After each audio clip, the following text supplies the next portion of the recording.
Vote প্রচারের শেষ দিনে তৃণমূল কংগ্রেসকে তীব্র আক্রমণ শানালো বিজেপি। একই সঙ্গে নির্বাচন কমিশনের দ্বারস্থ হয়ে একাধিক অভিযোগও জানালো গেরুয়া শিবির। সোমবার কমিশনের দপ্তরে গিয়ে বিজেপি প্রতিনিধি দল অভিযোগ করে, ভোটের আগে রাজ্যের বিভিন্ন এলাকায় শাসক দলের পক্ষ থেকে ভোটারদের ভয় দেখানো, প্রভাব খাটানো এবং নির্বাচনী আচরণবিধি লঙ্ঘনের ঘটনা ঘটছে, ফলে মানুষ বিভ্রান্ত হচ্ছে।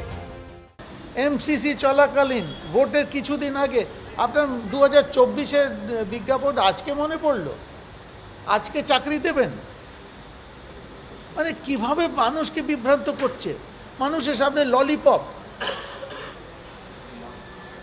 এই আর এটা কি আপনি জানেন না স্টেট সার্ভিস কমিশন? আপনি চাকরি দেওয়ার তো আপনার কোনো ইচ্ছে নেই। ইচ্ছে থাকলে 2024 থেকে আজ অবধি জুড়ে থাকতো না।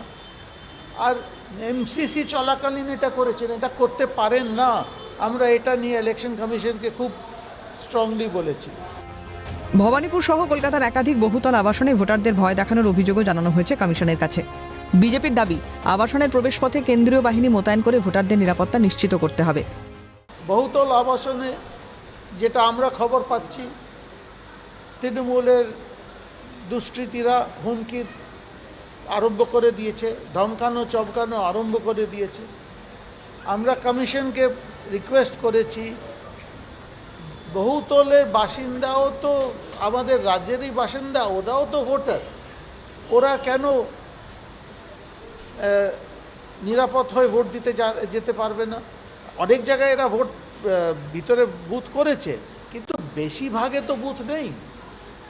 তো এইখানে আমরা এটা রিকোয়েস্ট করেছি কি আপনারা বহুতলে সামনে, দরজার সামনে, সদর দরজার সামনে কেন্দ্র বাহিনীকে মোতায়েন করুন। এছাড়া রাসবিহারী, ঢাকুরিয়া সহ শহরের বিভিন্ন এলাকায় এখনও তৃণমূলের দলীয় পতাকা ও প্রচার সামগ্রী ঝুলছে বলে অভিযোগ তুলেছে বিজেপি। আচরণবিধি কার্যকর হওয়ার পরেও তা সরানো হয়নি বলে কমিশনের নজরে আনা হয়েছে। রাসবিহারী বিধানসভা কেন্দ্রে ঢাকুরিয়া ব্রিজ, পুরো ব্রিজ আপনি যদি দেখে নেন এখনও তৃণমূলের পতাকা আছে। কেএমসি কি করলো? কেএমসি আপনি ঘুমোচ্ছেন? আপনার প্রপার্টিতে একটা পলিটিক্যাল পার্টির পতাকা কি করে থাকতে পারে? এটা কি দেখিয়ে দিতে হবে? আপনারা এটা দেখেন না?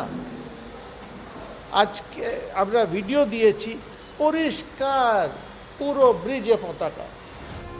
পাশাপাশি দক্ষিণ 24 পরগনার সাম্প্রতিক পুলিশি তৎপরতা এবং বিভিন্ন এলাকায় অশান্তির ঘটনাও তুলে ধরা হয়েছে বলে বিজেপি সূত্রের দাবি।